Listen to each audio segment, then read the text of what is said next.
We live. Good afternoon, wonderful people. Good afternoon, wonderful people. We're live. We back. The Beacon. It's been a while, man.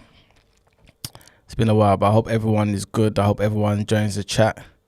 It's probably lunchtime. It's lunchtime for a lot of you lot, man. So if you're listening, I'm pretty sure you can call in as well, man. So I want people to engage with me, man. I need you guys' opinions, I should say, since we're not a monolith, since many of us have differing political positions and dispositions towards different things that affect us on a daily. So I want to hear everyone's opinion, man. Remember, you guys are not on camera, innit? You know what I'm saying? Like, you guys can come in, give fake names or whatnot, and just say how you feel, innit? I'm the only one here that's putting it all on the line. But I need everyone to engage, man. But I hope everyone's good. It's been a while, like I said. It's been amazing listening to so many different voices on the pulse, man.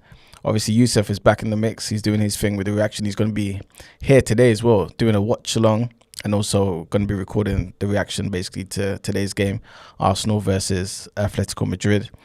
Our amazing sister is always on point. Kalechi's doing her thing. Temi's doing amazing as well. Big up Temi. Amazing guests, amazing conversation, amazing books. You know what I'm saying? You need to tune into her section on, or her segment on the Pulse as well. Woodsy is doing amazing. Like, it's just amazing, man. What's happening? So I'm really glad that you guys are also tuning in and supporting what we're doing. You know what I'm saying? Obviously, please share the link. You know what I'm saying? Let's get the conversation around to all parts of the community, man. There's so many people out there who've never heard of TMB, and we've been recording TDA for like 3-4 years now. You know what I'm saying? Like, there's people who do not know we exist, and you guys listen to us every single day, enjoy the content, enjoy the conversation, and are not sharing. I understand when something tastes good and so good, you want to keep it to yourself. But please, guys, there's a lot more where all of this come from, man. And we want it to pervade and get into every area of the community, man, because we're only here to document the black experience, man, and make sure that our voices are heard. But today I've got a topic that I want us to hear, man. Sorry, that I want us to all contribute to. I was thinking to put this on TDA this morning, but I thought, you know what, let's talk about this on the Pulse. Let's talk about this on the Beacon. Let's shed some light on this. You know what I'm saying? This is what we do here at the Beacon. We are the guiding light. We are the ones shedding light or shining light on so many different things in life. This is why this particular show, we're going to be talking about a plethora of different things. Yes, like I always say, economics is life and life is economics. But we're going to, and that's always going to be the foundation. You know what I'm saying? Because I really do feel like it really is, it's everything. You know what I'm saying? Everyone, whether they know it or not, they make an economic decision every single day, regardless of what they do. It's an economic decision. There's an acknowledgement to some degree of some resources that have to be deployed to various things over a set time, and they have to make a choice based on those constraints. So that's economics, essentially. That's all it is. You know what I'm saying? So it's always going to have that foundation. But we're going to be talking about so many different things. We're going to talk about the war. We're going to talk about good things. We're going to talk about things happening in Jamaica, Barbados, things happening in Australia and Taiwan. You know what I'm saying? Things that's going to be happening in our local community. Everything, you know what I'm saying, is going to be discussed. You know what I'm saying? If it's something I feel is pertinent and needs to be related to the people, then 100% I'm going to bring it to you, man. Jen and Jess, first one in the chat, bigger up. She says, in my neighborhood, I saw that a black man is Austin Powers, is our reform candidate, and I was perplexed. What does reform have to offer us as blacks? Do you know generally? See, again, we're going to get into this. We're going to get into this. And that's a good question. What does reform have to offer us as blacks? I don't want to answer your question with a question, but I feel like we have to get to that point where we ask, what does every other political party offer us as blacks? You know what I'm saying? Like, we've always thought for the longest while, for decades now, that Labour was the party that offered us something as black people. And I think more and more people are starting to recognize that that's not necessarily the case, or it isn't the case and hasn't been the case for the longest while. They've really taken advantage of the black vote in this country, especially in London.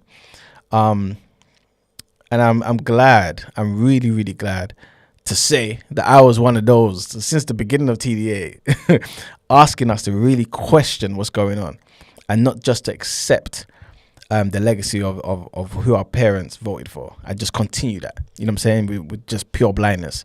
It doesn't make sense. We do ourselves a big disservice. Like, people died and campaigned and were, you know what I'm saying, like, disenfranchised for the longest while so that we could vote. And if it is that you believe in voting, then you might as well vote for a party that actually has your best interests at heart. Granted, we are, 3% of the population, 3.5% or so. So you may feel like we don't have the biggest block or the biggest influence, but we really do, man, especially when you consider the amount of people who do not vote. I believe Natalie came on the show, Natalie Campbell Bigger.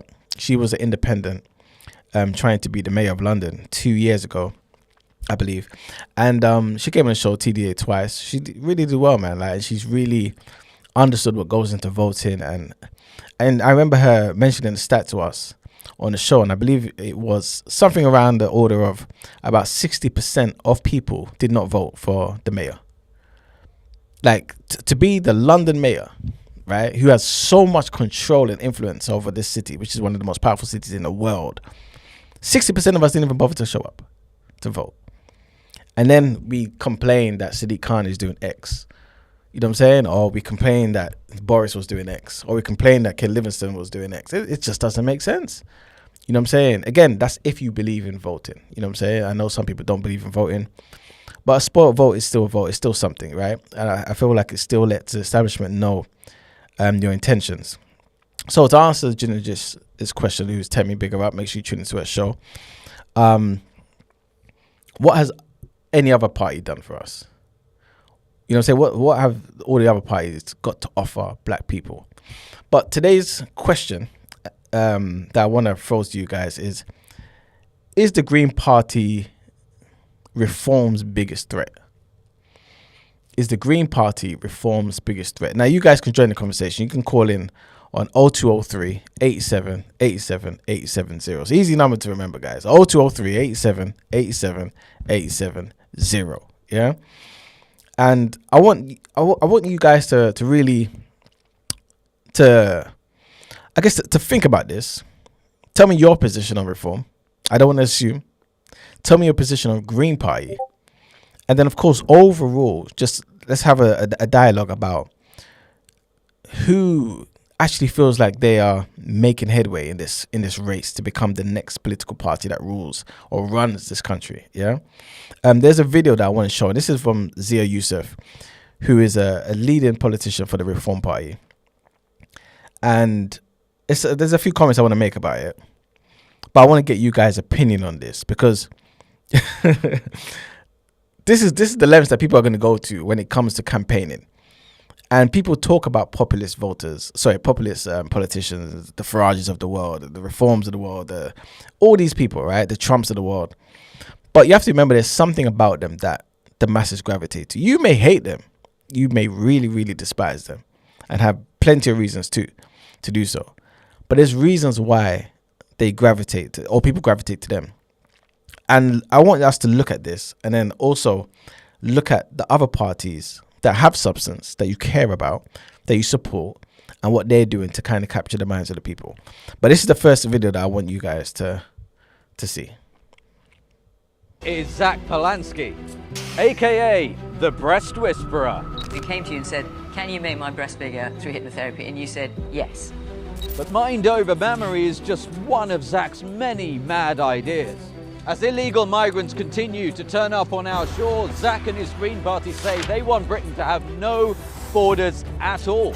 Now, it's clear that the failed Uni-Party era is over, and there is a battle for the soul of our country between Reform and the Greens. That's why today we announce an important new policy. In order to deport all illegal migrants in Britain, we're going to need to detain tens of thousands at a time. Migrants will not be able to leave these detention centres, and each will be held there for a couple of weeks before being deported. So here's our promise. A Reform government will not put any migrant detention centres in any constituency with a Reform MP. We will not put them where Reform controls the council. And of the remaining areas, we will prioritise Green parliamentary constituencies and Green-controlled councils to put those migrant detention centres. That means areas like right here in Brighton, Put simply, if you vote in a Reform Council or a Reform MP, we guarantee you will not have a migrant detention centre near you. However, if you vote Green, there's a very good chance that you will. This way, everyone gets what they vote for. Visit votegreengetilegals.com. Britain is broken. Britain needs reform.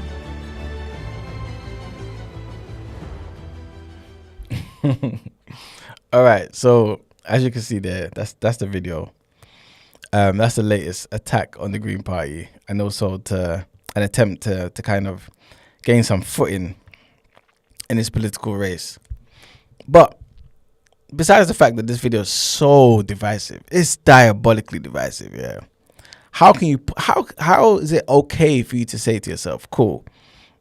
This is almost the type of conversation that people would have amongst their friends or people that they in person, face to face with people, but never dream of actually going on TV or making content and distributing and disseminating this to the public where millions of people see this. How can you say if you vote Green and your constituency ends up being green, that's where we're going to put these detention centers? How does that come into your brain as a politician? But it's the type of rhetoric that works. It's the type of rhetoric that works. So we're talking about it now.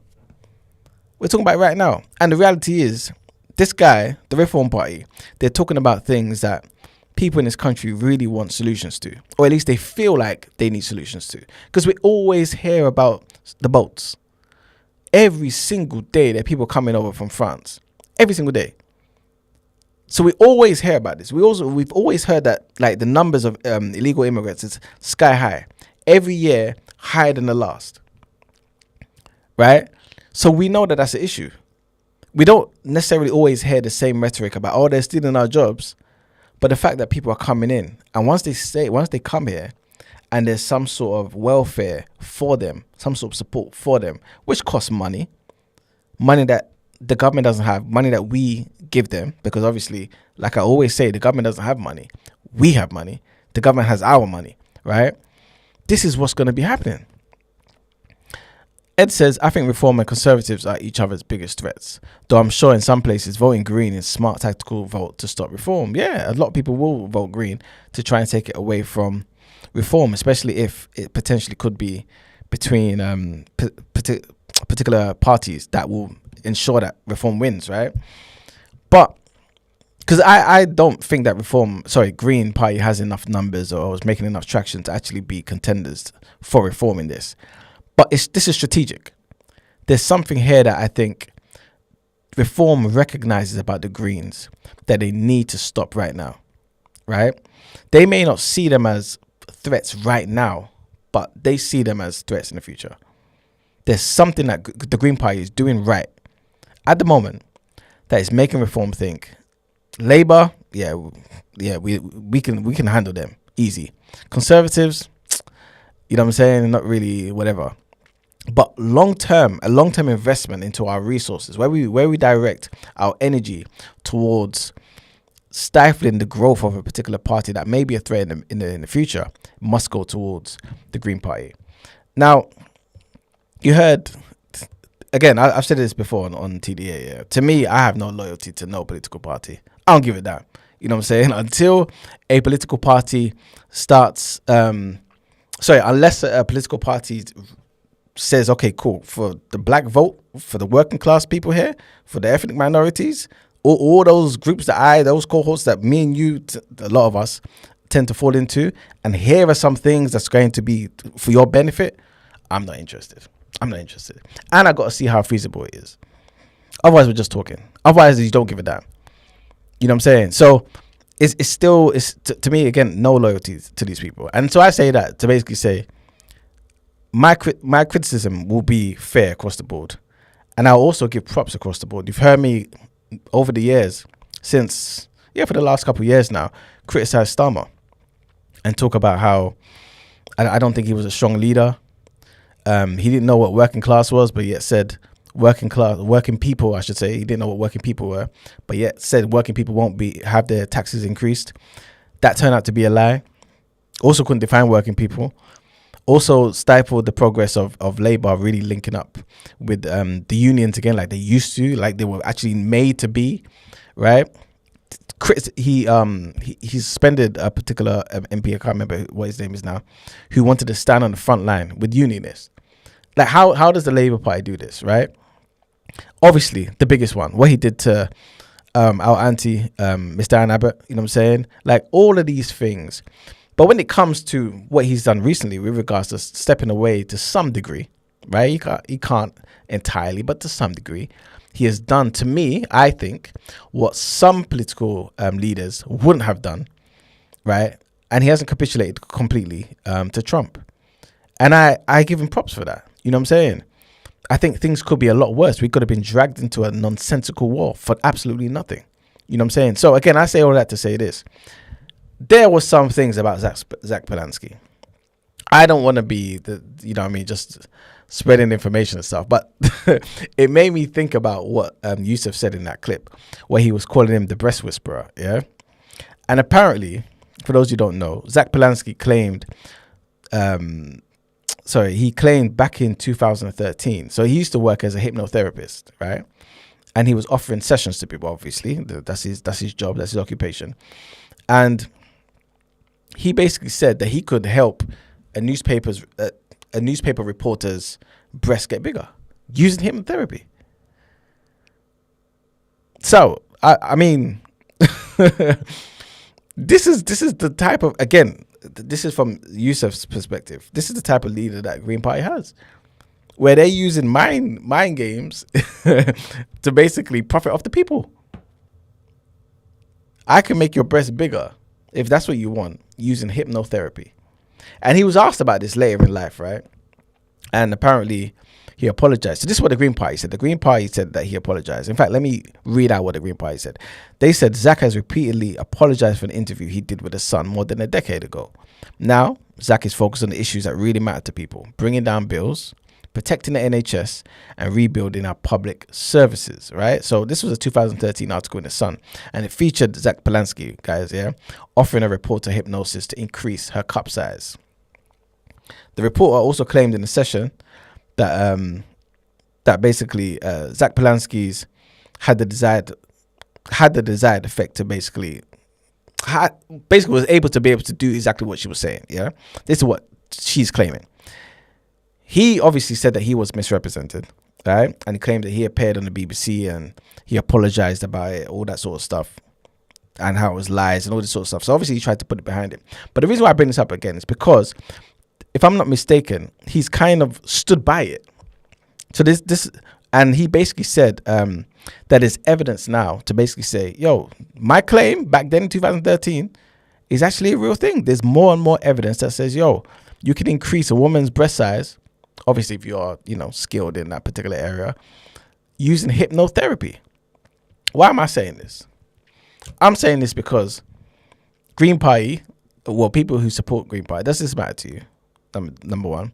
And number two, do you have the same sort of energy for leaders of other political parties, where if you find out something that you might deem a bit crazy, like if I said this about Farage, people would be like, see, look at this nonsense. If I said this about Boris or Starmer, everyone would be like, no, this is insane. But Zach Polanski, because he leads a party that you care about, do you feel like this, I don't know, messes up his credibility to some degree? Because he's making big claims about the economy, to some degree anyway. He's making big claims about what he wants to put in place to kind of balance the playing field, reducing bills, bettering the NHS, prioritizing a more greener climate and things of that nature, making sure there's more houses being built for the everyday working man, woman and child, right? All this sort of stuff. Can he do all of these things at the same time think that sort of thing? Or is that a real thing to you as well? You know what I'm saying? So that's just something I wanted to say. And again, I like to be fair in it, because we also have to consider the person who is also making these claims and trying to make fun of and discredit Zach Polanski. Now, Zia Yusuf, yeah, he was at some point he was a former Reform UK chairman, and he was a donor. He's a businessman, right?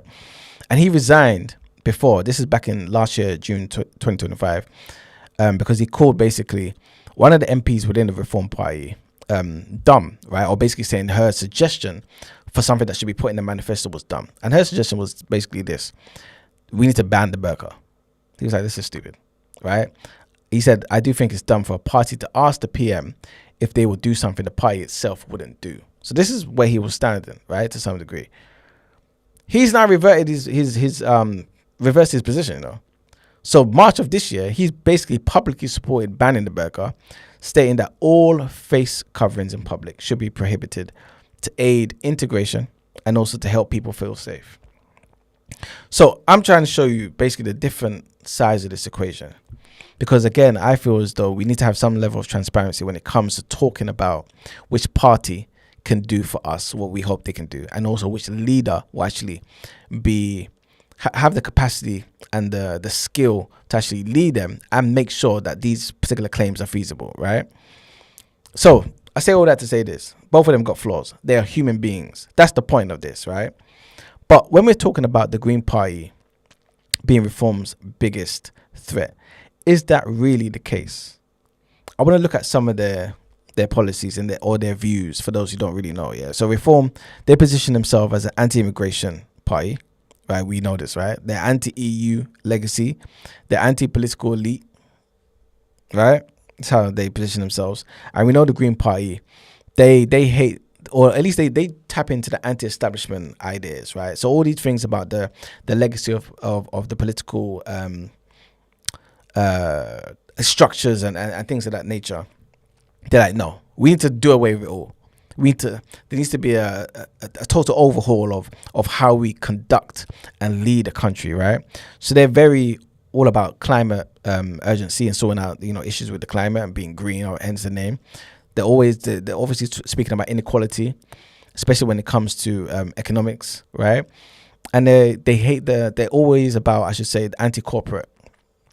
They're very anti-corporate in their messaging, basically. Like they really don't like the idea of corporations having as much power as they do, which is fair enough. But I want us to look at the polls right now, yeah? So again, these polls, you've got to take them with like several grains of salt, right? But right now, it looks like Reform has got 23%. 23%. Greens have 21%. Yeah? Now combined, yeah, Labour and Tories combined is 32%. So this is why I think Zia Yusuf and the rest of Farage and them around there, Reform, are looking at the Greens as people who can really cause a threat. If they can't win it this election, they can actually be strong enough to do something in the future. Do you know what I'm saying? This is something that we need to consider. So for everyone who votes Green, I want you guys again to call up, innit? And let me know are you voting Green because you feel like Green can win? Or are you voting Green because you feel like we need an alternative? We need Labour to shake up a bit to actually, you know what I mean, like be a better party and be the party they maybe once were, if that's what you believe in or whatever it may be. Or is the Green Party the answer? That's what I want to know. Is the Green Party the answer? I also want to look at the geography, right, versus the ideology, and basically if they're fighting for the same groups of people. Now, and again, guys, call up here. The number is 0203 87 87 87 0. The Green Party, and again, this was one of the shots that Zia Yusuf threw at the Green Party when he said that something along the lines of the uni political party or the uni mindset of that gone are those days, right? And the reason why I say this is because obviously the Green Party, they're strongest with the young voters. So people between the age of 18 and 24, that's right, 49%. They have 49% of support in some areas, right?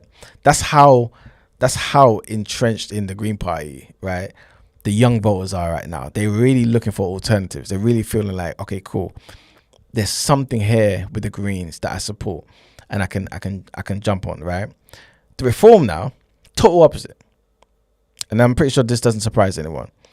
They're strongest with the older voters. So people who are 55 and up, right? Those other groups that feel right, economically insecure. They feel like, okay, cool, what's going to be happening in the future? They're taking our jobs, all that sort of rhetoric.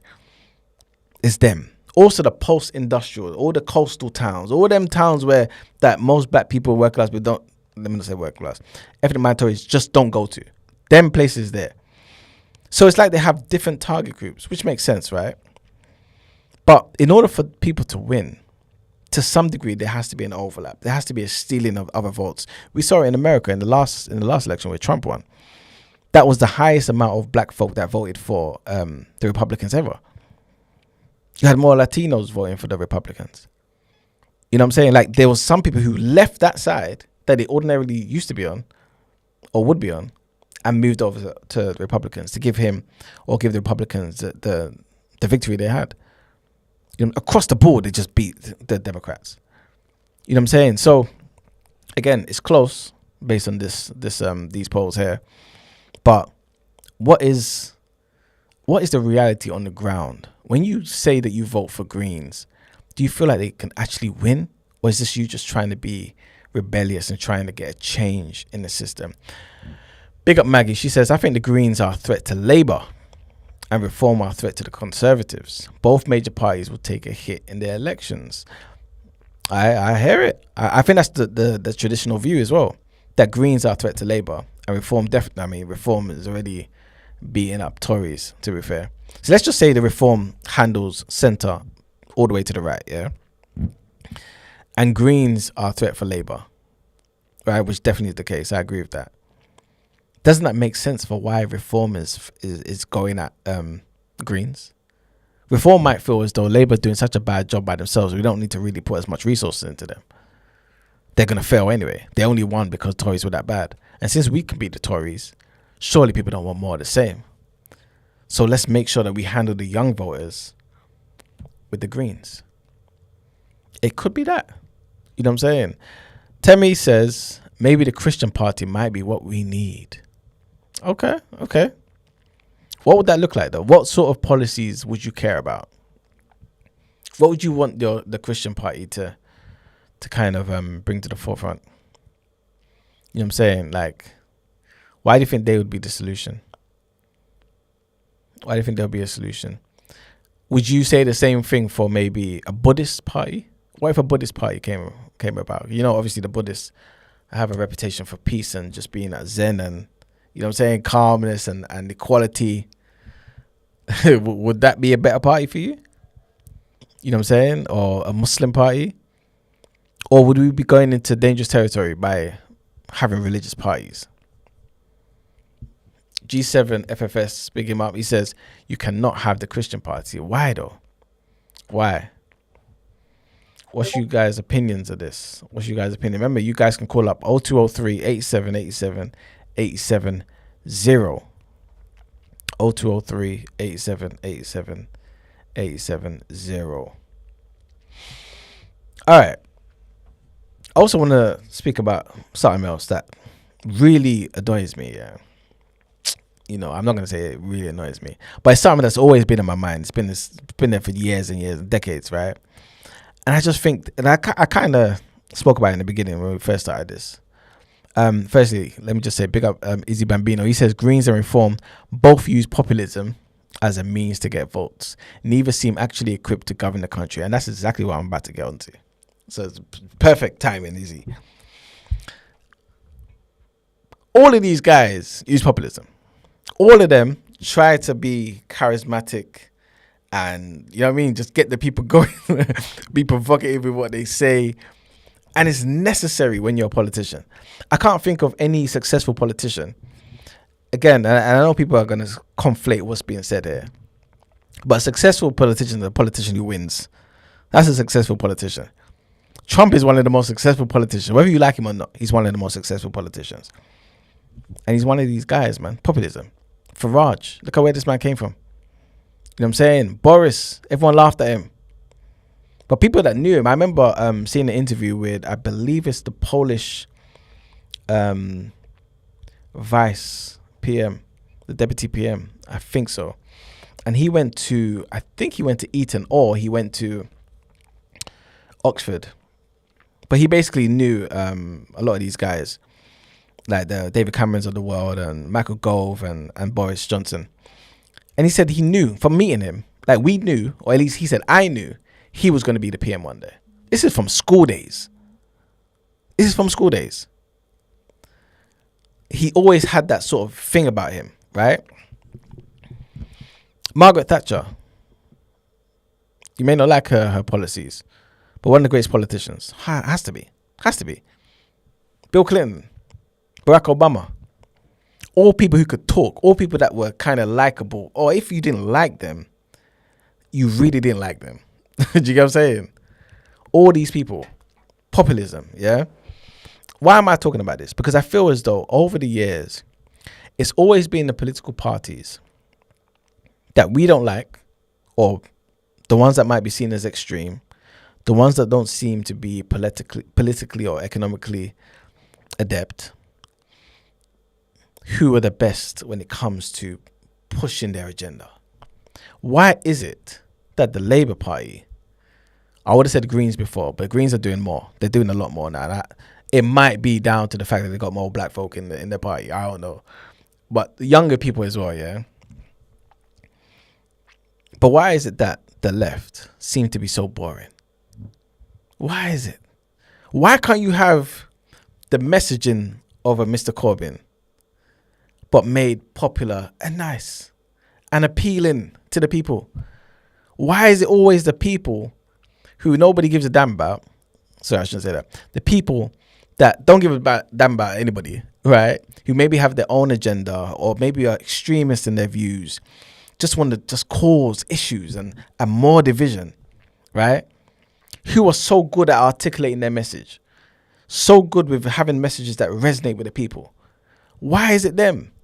And the people who are meant to have the substance, who are meant to be politicians, who actually think about issues, who know how to lead, or at least are more skilled, have had the formal education in particular areas to lead a country, lack the charisma.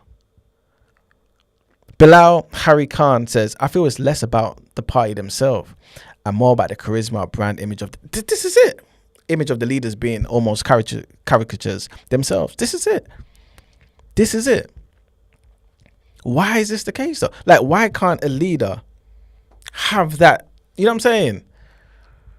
And this is what's baffling to me. Like, otherwise, like, we're forever going to have this issue where somebody who has the substance, somebody who cares about the people, the majority of the people, at least tries to make the country or countries or whatever country, this is not just about the UK, around the world, yeah? Okay, cool. More fair for everybody are the people that just don't have the, I don't know, they're not charismatic enough, they're not sharp enough, quick enough. You know what I'm saying? Bill Clinton, I think, had it, obviously. Obama had it. Tony Blair had it. I'm trying to think of who else right now. But a lot of people, I don't know what's going on. Anyway, we got a caller. Big up, Ed. Ed, what are you saying, man? What's your thoughts? Yo, big up, man. Yeah, so I was just coming to speak on the whole, for me, what leads me to vote for Green, mm-hmm. Or what's pushed me in that direction. So, like, for me, I'll say, what's it called? There's definitely elements of a bit of everything you sort of said. There's a bit of an element of the rebel vote. There's a bit of an element of genuinely believing that they can actually make a difference. There's a bit of tactical bits in there, a little bit of everything.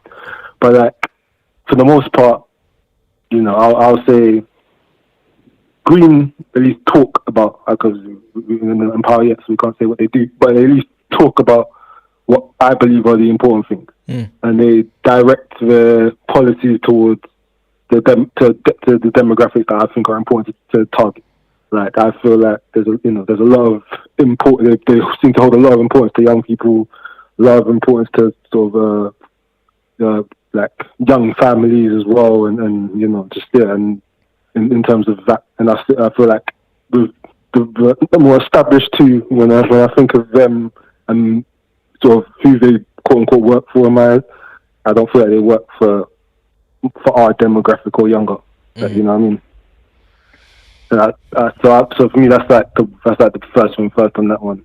You know, like I sit there and go, they talk about the cost of living. They're talking about the housing situation and the inequality on that side of things, and actually, you know, trying to at least make suggestions. I'm not saying that their suggestions are perfect, but at least they're making some serious, you know, suggestions of how to sort of change things to sort of benefit, you know, more the working classes and whatnot, and you know, these sort of and obviously people like us are ethnic minorities as well in terms of that the in terms of how those things are affecting us. You know what I mean? And but also I will say there is obviously an element of the likes of Labour, the likes of Lib Dem, and of Tory Party, etc. They've let the people down, man. They can mask it up as it's this person's fault, it's that person's fault. Like at the end of the day, it's actually I'm not going to say I'm about to say that, but we'll just say like you always say they're somewhat the same in some way, shape or form. At the end of the day, and yes, we can say, oh well, Tory Party did this and Labour Party did that, but at the end of the day, when I look at push comes to shove, our country is how it is now. It started with towards the end of the end of Labour's time with the financial crisis and things like that, and it's just been built upon by the Tory Party. And even now, Labour back in power, they've not. Obviously, I don't expect them to be able to fix it instantly, but they're not seemingly looking like they're pushing things in the right direction either. So it just feels like nothing's changing there. It's still same old. Yeah. And you're like, okay, well, yeah, that's not for me anymore. And do I believe Greens can go and tomorrow lead the country? No, I don't believe that. But do I believe that they can be the kingmakers and they can put some hold some accountability, hold some weight in government that can actually force these parties to make changes, at least in the short term, medium term? That I believe for sure. That's important. To me right now, like get people in there that can actually, put the pressure on them. Like the same way Reform have put the pressure on Conservatives in that sense.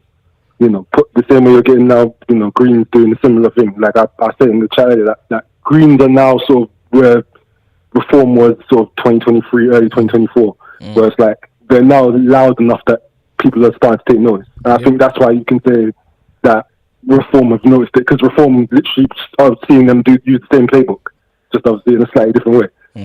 So Reform were like, oh yeah, no, they're doing what we were doing. Now we need to keep an eye on these lot because they're doing something, and it might not work. It might not be tomorrow. It's going to be an effective thing, but in a couple of years' time, when the next election comes through, oh, this might be a problem. So let's make sure we start, trying to quiet the noise on them now.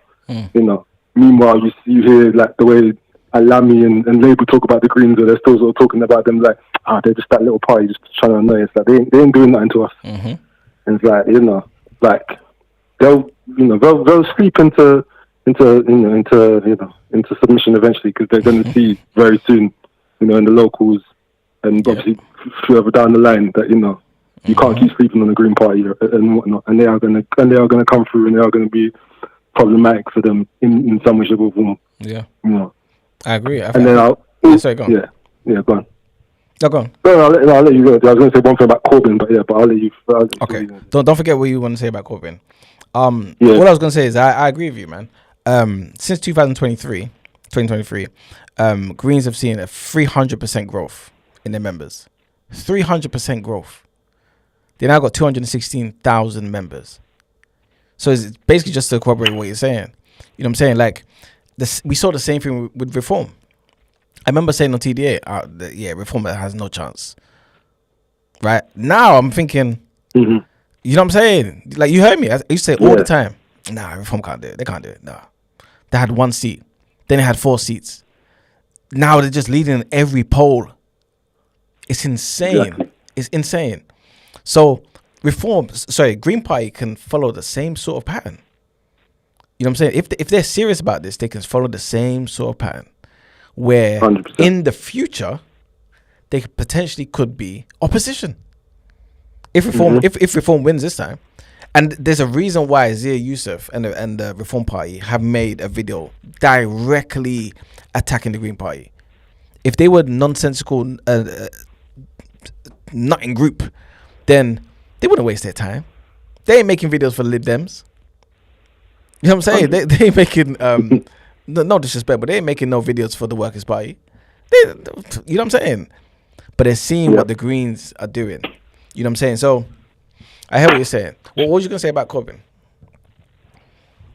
No, I was just going to say, that's another sort of thing where I look at them like the Green Party, where I go, not in everything, but in certain sort of long-standing that positions that Corbyn sort of has held, I'd say they do, align there as well in some situations as well. Where I sit there and go like, obviously their whole very much tax the rich, higher taxes on the rich, higher taxes on corporations, and austerity, all that sort of stuff.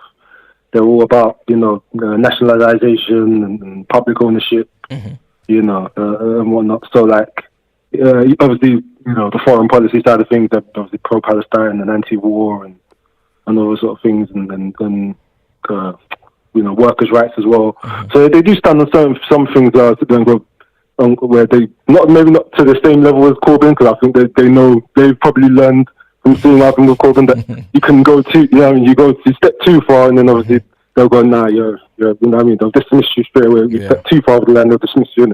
So I feel like they've taken some things on board from him, and I think that's something else. I think a lot of people, haven't clocked the game, because again, Corbyn, obviously, prime Corbyn, he was reaching out to a lot of our generation and a lot of younger generations, and like he was the ones who were bringing quote unquote Labour back, sort of from the brink, and like so that situation. Again, you sit there and you see the smart play. Greens have gone, okay, no, we see that part of that at least worked. Let's tap into that, sort of use that sort of those sort of what's the word? Those sort of policies and those principles, but then sort of also, sort of make noise in a similar way that Reform have made noise, and it's being sort of the rebels, on the left of things, sort of putting those two things together, and I think that sort of has, at least for now, made a very poignant sort of concoction that's seemingly going to take them to some more seats in the national, in the locals, and we'll see obviously what happens then if they can keep up this pace when they eventually get to a general election. You know what I mean? But I guess we shall see, man. That'll be very very interesting, man, to see them do that. I wanted to ask a question because I think I could be wrong, but Zach Polanski, is he Jewish? He's Jewish? No, I don't think he's not. I don't believe so. Is he? Part of me's thinking he's Jewish. I don't know why. In fact, let me just check. Brent, if you don't mind checking. For some reason, I was thinking he's Jewish. I know. Well, he might be. I don't know. But I know. Obviously, actually, no. He might. Actually, no. You're actually right. He might be Jewish. So I'm pretty sure she is. Now I'm thinking about it. Yes, she is. I think. Because I think he's sort of specifically spoken about being anti-Israel is not the same as being anti-Jewish, and sort of speaking for his own experiences and stuff. And like that, so I think he is. I think he's Jesus. I think. Izzy and Ahmed are saying he is. See, this is the thing. And big up Murad. Is that the cheat code though? Because I ain't heard nobody's called him anti-Semitic. Do you know what I'm saying? No.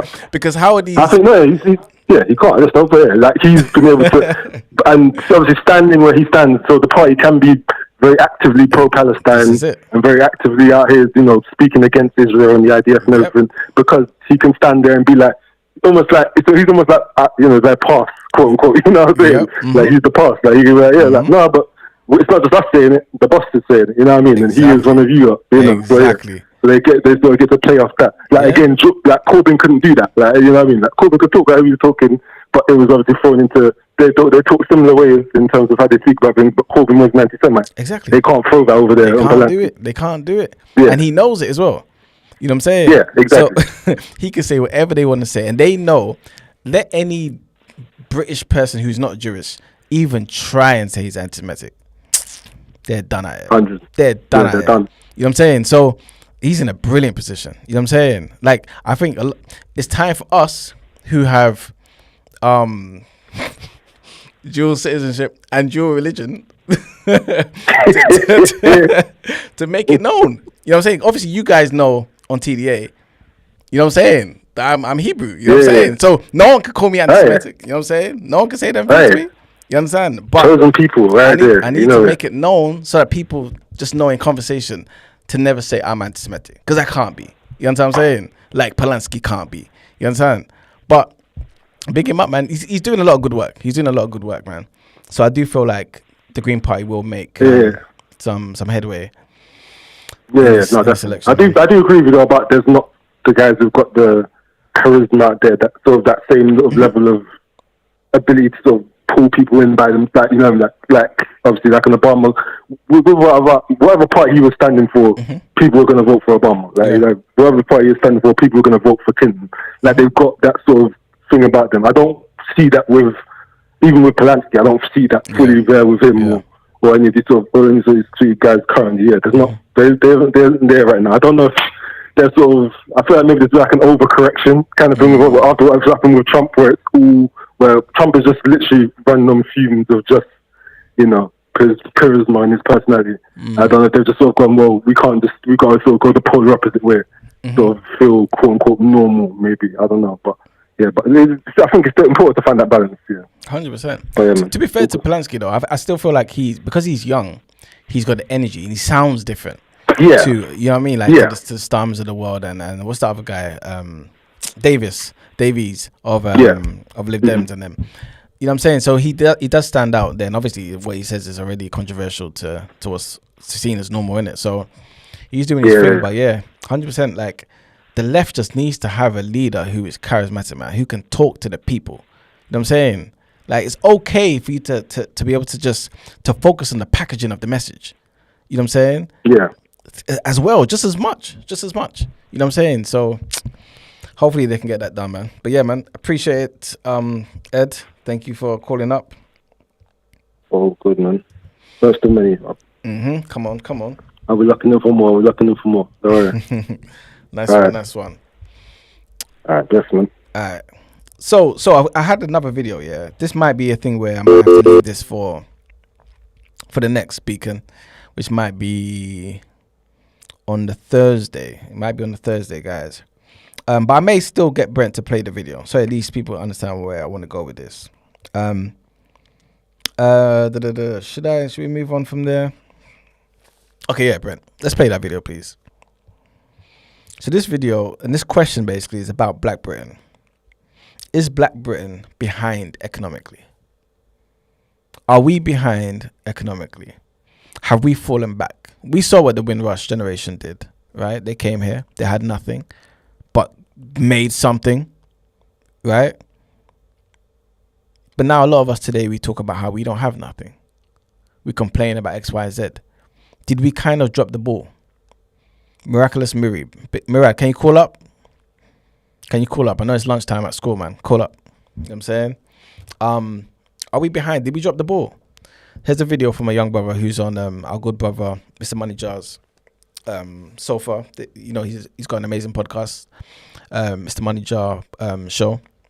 And he interviews a lot of people in our community doing amazing things, man. A lot of knowledge, you know what I'm saying? And like the discussions they have is amazing. So always definitely check out what he's doing over there.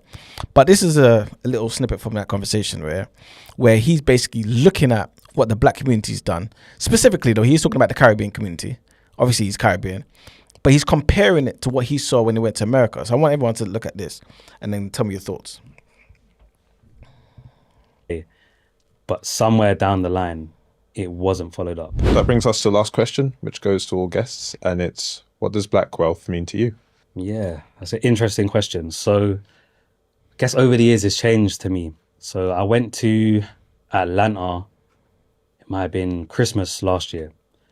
And if you know the history of Atlanta, it's obviously where Martin Luther King was from. It's where the African American business hub was. So I think it was a neighborhood called Sweet Auburn. And that kind of changed my perception of Black wealth. So just on a UK level, I think that we're still far behind where we need to be. So from personal experience, like so within my family, Caribbean community, I noticed that our grandparents owned their houses, but our parents didn't.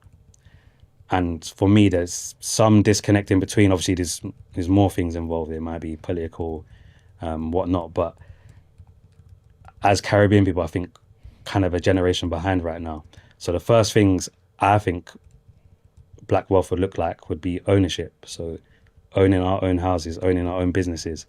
Then from then, education. Personal opinion, I think the Windrush generation paved the way, but somewhere down the line, it wasn't followed up. And I think that's what if you talk to a lot of Caribbean people, my generation, that's what our opinion would be. And I think my generation is trying our best to change that. I mean, there's a lot of great black entrepreneurs, a lot of great black people in tech. I went to the Black Tech Show last month. So many of the leaders in AI and tech were black African, black Caribbean. So I think there's a lot of development, but I think it's just, as a community, passing down that wealth and setting up a good structure that we can pass the baton on to the next generation to keep on creating the wealth. Yeah, completely agree. His personal opinion, I think the Windrush generation paved the way. Thank you for that, Brent. So you guys heard what our good brother said there, yeah? He feels as though we dropped the ball to some degree, right? Obviously comparing to what you saw in Atlanta. One could say it's a bit different, I guess, to how things are in Atlanta. I remember I went to, where was I coming back from? I think I was coming back from like Mexico or something, and I stopped off in Atlanta. So I had maybe about, I don't know, 6 hours or something to go around in it. So I went to basically different parts of Atlanta, seeing, looking around and whatnot, get something to eat. And that's a black town, black city. Like, you go to certain places, obviously, again, America is different, in it. Like, we know there's like a lot more black folk in America than there is here. But when you go there and you feel immersed in a culture that you just know it belongs to people that look like you. Like, go to a shop and there's only black people there. Go to a restaurant, only black people there.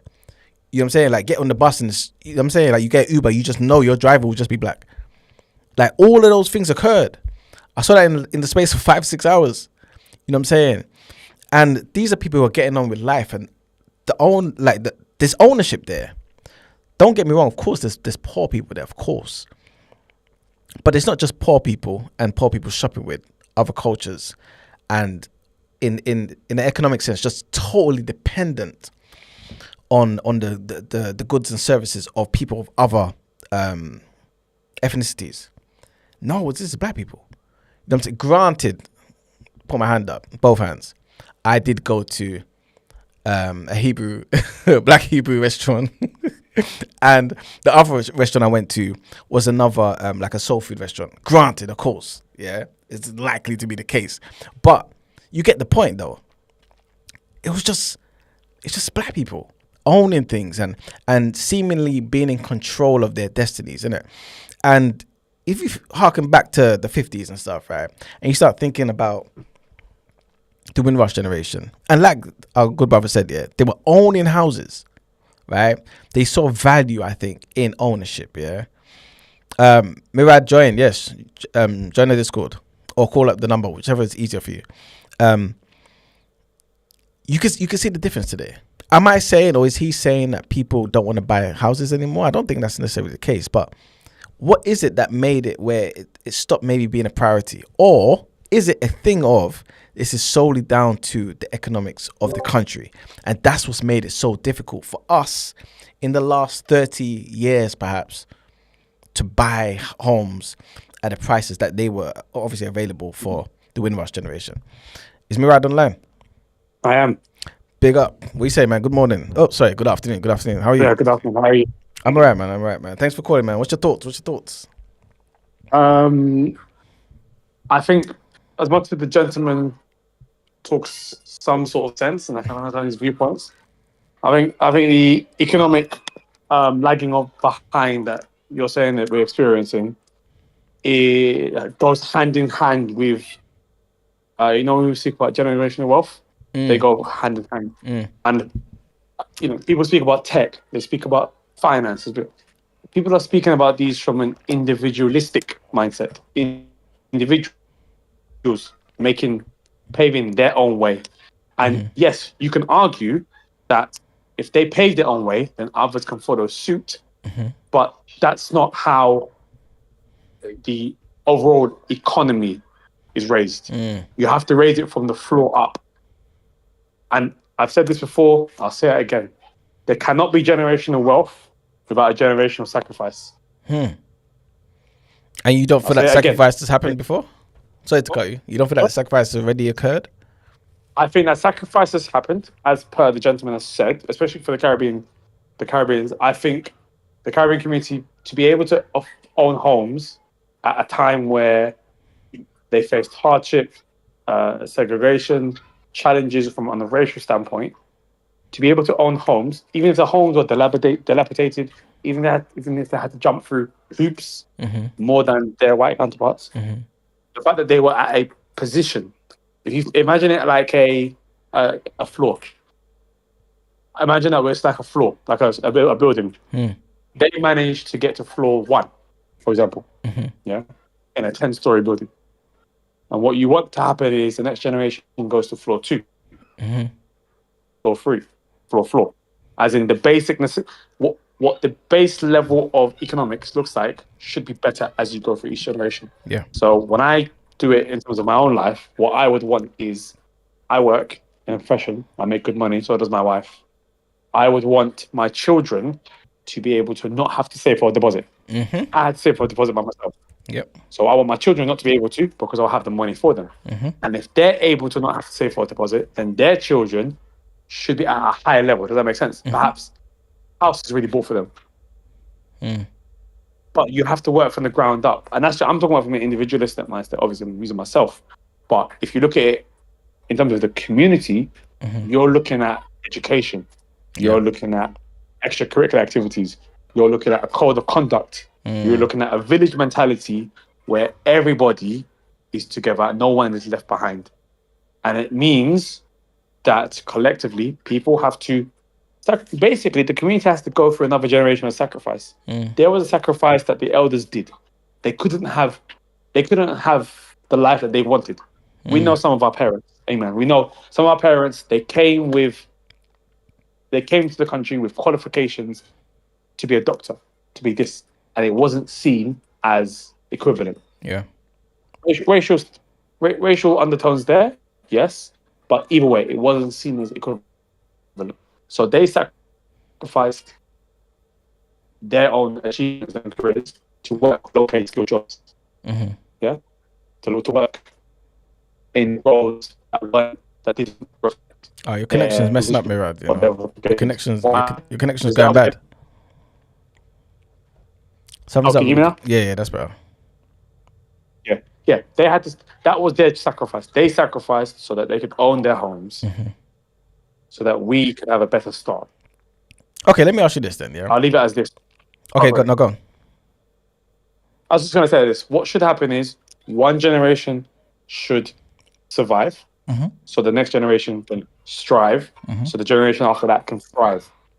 And what's happened is, it seems to be that one generation has survived, and we're in another generation who's still trying to survive. We're not getting to that strive section. Okay, let me ask you this. Yeah. Firstly, thank you for that. Yeah. The brother in the video, he mentioned education. I think education is super important too. It's one of those things that 100% need. Otherwise, all of this doesn't make no sense.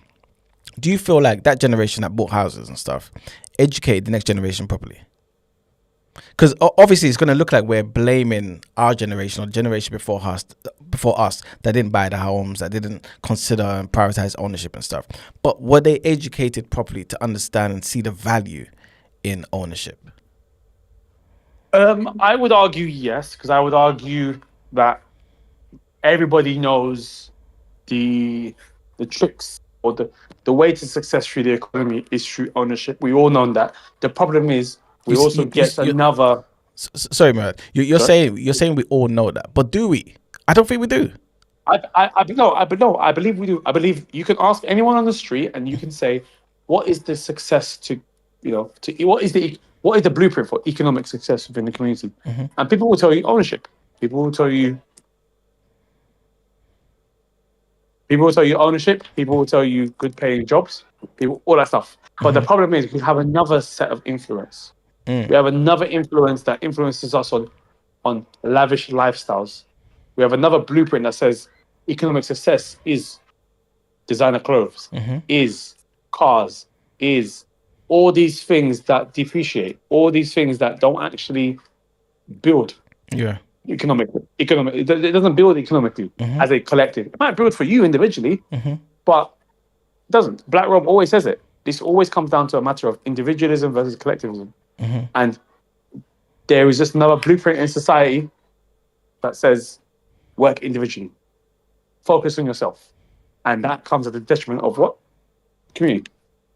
See, I agree with some of the things you're saying, but I don't think there's an emphasis on the education enough. I don't think, for the most of us, our parents sat us down and told us, yo, this is what you need to do to maintain what it is I'm giving to you. Or this is what you need to do to better what I'm doing. And those conversations be about ownership. I think it's more so about, yo, be a lawyer, be a doctor, be a this, be a that. It's still pushing an employee mindset, because doctors are employees. Lawyers are employees. All of these things are dependent on contracts. All dependent on having, you know what I'm saying, like a boss. That's not ownership. Because the very next step or the best thing is, oh yeah, you have a good paying job and you buy a house. Then what? But that's the next. That is. But I'm saying people are trying to run before they can walk. One generation has sacrificed, but the other generation hasn't picked up on that sacrifice. Yeah, but you're saying learn from it. Yeah, but you're saying the generation sacrificed. But remember, this is the generation that had homes. They had like the window, like again, like we're talking about in the video. They sacrificed. Yes, they went through so much insane things that we can't even imagine being in this country. You know what I'm saying? But they still managed to buy homes. To own homes. So the question is, what's happened between then precisely and now? Precisely. And I personally think it shouldn't be 100% an indictment on us or our generation. Again, this is not me blaming the previous generation. It's just me saying I think because of life and certain things, there was an education gap. I think we didn't prioritize ownership. I think we kept thinking, we prioritized putting our feet firmly in the ground, which was in the form of good paying jobs, respectable jobs, doctors and lawyers, because that is. Remember, our parents were qualified to do these things back home. They came to some of us, of course. Some of us, yeah. And it came to the country, and the country said, no, we don't recognize it. So essentially, our parents are saying the next step after us is to be officially recognized in the roles that pay good that we should have been. They basically were essentially they were a step behind. They were forced to be a step behind. So let's say they call that -1 in the lift. They were at 0. No, you go back to -1, and now we have to go to level 0 again, which is establishing ourselves within the economy with good jobs that pay well, that we can take those skills, like for example, I teach, so I can take those skills and qualifications and bring it back into the community outside of what I already provide. And that's where we are. That's why I believe there was so much emphasis on being a lawyer, being a doctor, working in medicine, because these were, if we're going to be honest, these are arguably key jobs that can build a community. Having lawyers to represent people when times are tough, having people who work in medicine who understand how our bodies work, having educators who can teach us those valuable things that you've already said earlier, having people that work in the property industry so that we can get on the property seller. These are like key ingredients, almost. You see, I hear what you're saying, but I think I disagree. I think which part do you disagree with? With the part about the good paying jobs and stuff. Don't get me wrong. Okay. Like you need to have those because you need skills. Any community that wants to thrive, right, and be self-reliant to some degree, you need skills. You need skilled people, right? But skilled people, no matter how skilled, if they're tied to a salary, that's not freedom. That's not ownership. It's just impossible, because you can be sacked in a racist environment, in an environment where I don't know, there's droughts. You can be sacked, you can be laid off, and you're done. You're like everybody else. You see what I'm saying? But because of necessity, right, and probably some other things, but out of necessity, we saw a value in buying homes. We saw the value in owning something, not just renting it out, not just trying to find a good job and going to university. And again, I think this is where there's a slight disconnect as well, because I think you're talking from an African perspective, because you're an African man, like I am, right? So, but he's talking he's going back some decades. He's going back to the Windrush generation. So it was different to when our parents came. It can still apply. Whatever happens, it can, but it's different. It can, but it's different. Remember, yes, like you're saying, some of our parents did come here with qualifications and stuff, yeah. But some of us, our parents would have come in the 70s, right? So this is like 20, 30 years off from the Caribbeans who were here and had homes, who were establishing things already. You know what I'm saying? So there's more generations here. Like, but my grandparent wasn't here. You know what I'm saying? But a lot of Caribbeans here, grandparents were born here. Or maybe not born here, came here, or great grandparents. You understand what I'm saying? Like there's a difference. So to me, like again, there's loads of value in having these skilled occupations and things of that nature, but that doesn't give you security. It doesn't give you No, security. it doesn't. No, it doesn't. But you see these occupations. The reason why you get a good paying job is essentially to go and have enough money to buy a home. It isn't have a good paying job and rent your whole life. It's have a good paying job that can lead towards this. But it's like I said earlier. It's again for generational wealth, a generational sacrifice has to happen. For them, the sacrifice was having to start again from scratch. Some of them, as we said, they had qualified for certain jobs. They had to work as cleaners. They had to work as nursery assistants. They had to work as all these low-paying skill jobs. But they managed to own a home so that their children could push on further. That hasn't happened for whatever reason. But the sacrifice is still there. And whether you're from the Caribbean, whether you're African, where we are now, a sacrifice has been made. The first step for me personally, the first step is ensuring that we all have home ownership. We have home ownership from the jobs that we've been able to succeed in that pay well. And we have to do it together because the economy has said one income is not enough. Some of us might be able to push on and have a business or set up something. That's fine. But at the very least, home ownership across the board, so that our children don't have to start from the same position when it's time for them. Yeah. That's what it looks like. And it means, you won't have to sacrifice the lavish lifestyle. You don't have to sacrifice buying a nice car, going out, all this stuff. But that's fine if it's for the benefit of the next generation. We're just at a stage where we are tussling with the idea of working for self versus working for the next. I mean, I hear what you're saying, but I do think there's the education gap. There's a big education gap because I think I've seen it before, like where again people who came during Windrush and generations after that, they bought up bare houses, right? Had their whole families in there, all that sort of stuff. But a lot of the kids were selling the homes. And don't get me wrong, of course, like sometimes you want to sell the homes because maybe there's 5 kids and all of you want a bit of that, you know what I'm saying, that profit to then go towards your own deposits and things of that nature. But a lot of the time it's not going towards deposits for homes. It's going towards maybe a different necessity. You know what I'm saying? Like ownership to me was not passed on as a necessity, as a prerequisite to thrive in this economy. I don't think it was. You know what I'm saying? And I think that is an issue. What do you think was passed on? Just out of interest. I think the good paying job thing that you mentioned. I think that's what it was. I think, go to university. Make sure you vote. Make sure that was passed on. Make sure you got your papers in order. Because it felt as though once our parents had their papers, they felt more secure, which makes sense. But they were happy that their kids were born here. So it's like, okay, now you're born here. Now on paper, you should have the same rights as everybody else. Now go and get a good paying job. Go to university. So when you go to university, hella debt. You know what I'm saying? Immediately. As soon as you start getting a decent paying job, they're taking that out of your paycheck. What is it, 9-10%? Straight away. You're basically giving tithes. Then there's the compounding effect of all of that interest over years, right? Plus we have an economy where the jobs are not there like they used to be, I guess.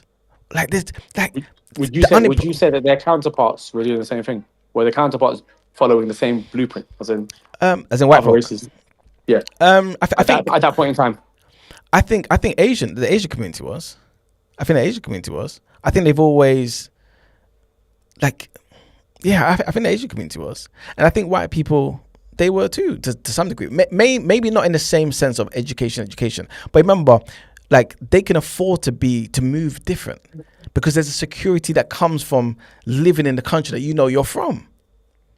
It's different to somebody who's come here and wants to make a life for themselves. You will operate differently if you move to Australia today compared to an Australian. You have to survive. Do you get what I'm saying?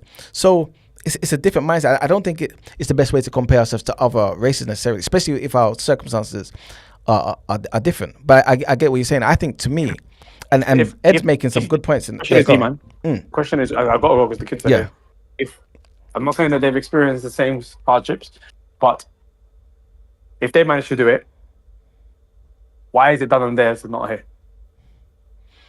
I think, well, Maggie's basically saying it now. I think the cost of living is definitely a factor. I agree with that. But I think it's also because back then there was a necessity. And I think also you see it in immigrants, right?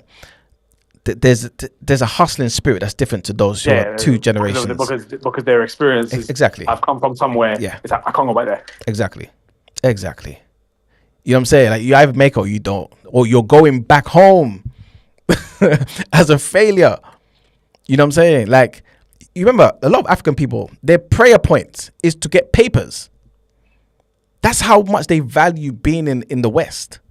They're praying to God for papers. I need to get my indefinite leave. I need to get my passport. That's how serious it is. You know what I'm saying? Come on now. It's different mentality. Listen, I'm going to have to go. I'll go teach. All right, no worries, man. I appreciate you. Too, man. I appreciate the call, man. Thank you. Make sure you get me those tickets, please. Thank you. You know what I'm saying? So, yeah, look what Imi said. My granddad owned a home in Stamford Hill.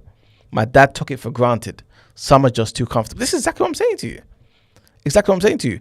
But saying that, Imi, though, did your granddad drill into your dad's brain the value of ownership?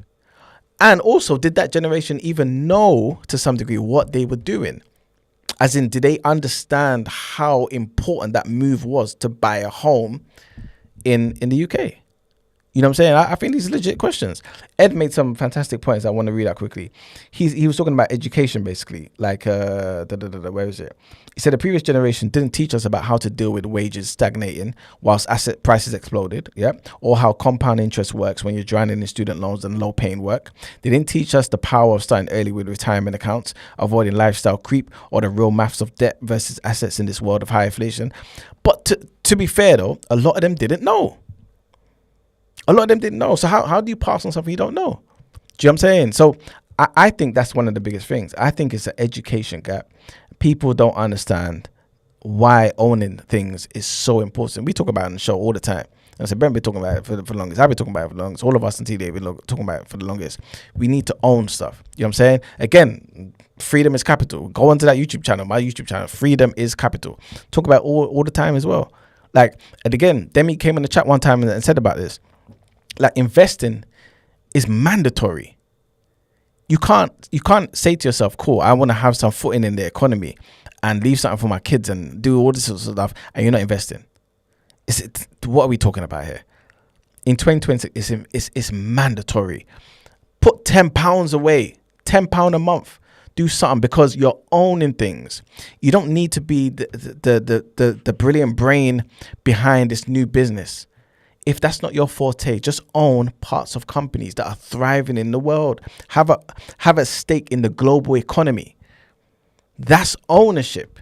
Because then when that money starts to compound over time, your child that was just born yesterday, thanks be to God, when they're 18 and start talking about they want to go uni and they have the conversation with you, one of the things they don't need to discuss is how they're going to pay for it. At very least, they are not going to have the issue of saying, yo, dad or mum, they're going to take out 9%. Who even knows what it's going to be when they start talking about, the student loan, taking out 9%? Who even knows how much the interest will be at them times there? There's things that we need to do now. You know what I'm saying? Because it's going to come to a point where we can't keep blaming the previous generation, man. A lot of them are gone now anyway. Sorry to be blunt with it, but it's the facts. We need to do something. That education gap to me is the biggest thing. So I think to some degree, in fact, to in many different ways, I think Black Britain is thriving. Like, more of us are going into so many different spaces and killing it, and it's such an amazing thing to see. Like, again, just on the weekend, you guys who've got tickets and stuff are gonna go and see the Wright brothers thriving. Some of these things were happening before, of course. Go to Hackney Empire. These things were happening in the previous generation, but it's good to see it's still continuing. But it's more of it needs to happen. More people are recognizing that you don't just need to be a rapper or a footballer. You know what I'm saying? Like, more people have recognized you could write plays, you can act, you can also just be a doctor. You can be not just a doctor though, own your own clinic. You can go, like, more people are recognizing certain things and providing services in so many different areas, which is a beautiful thing. But remember, the more we're here, the more of us will be here. More kids will be born here. So that one house that you thought would suffice, right, that you was happy to get with your partner, you now have 3 kids. You can't give one house to 3 kids. You know what I'm saying? Like, that's only one kid who doesn't have to pay rent. So you might have to sell the house for them to go and use for what? For uni? To go and use for a deposit on a house in the future? And none of us know what the economic status or economic climate of the country will be. We're talking about retirement now, increasing retirement to 67. You think when we get to 67, it's still going to be 67? Impossible. Impossible. We'll be even lucky if there is even a state pension. We'll be lucky. I'm telling you, don't rely on the government, man. For the average person in this chat, state pension, you won't be able to access it till you're 70. Mark my words, till you're 70. You want to be working till 70. And do you know how much you're even going to get when you're 70? You need to do something for self, man. You need to do something for self. So again, we are thriving. We are doing amazing things, man. But I think a lot of us who don't have the skill, who feel underwhelmed, man. You feel like, overwhelmed. I don't know where to start. I don't know what to do. I think don't even necessarily think about the big home that you need, the home that you need to buy. Like, you know what I'm saying? Like, sometimes the goal is too big and you might feel like, oh, where do I even start? Just put some money away, invest it. Again, we're going to talk about it here on the Beacon, man. We're going to talk about it here with TDA. We're going to talk about freedom is capital. That's what the whole channel is about to some degree, right? So we need to start changing the destinies of ourselves and our families, man, and our kids and ultimately the entire community, man. Guys, we've got to wrap up. It's been a good one. Thank you for tuning in. Please like the video. And yeah, I think if this is a conversation that you guys want to continue, this particular one about is Black Britain behind economically, because there's some stats I wanted to relate to you guys. You know what I'm saying? About the median wealth and how we compare to everybody else in this country. And also talk about the pay gap and talk about the poverty levels, how many people are in poverty in the Black community versus the UK overall. All them things there we need to know, because something needs to shake us up, man, so that we can come together.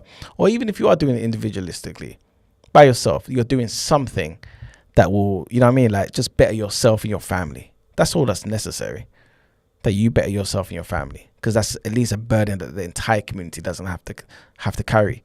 Then we can deploy resources into other things that we need collectively. But everyone has different approaches.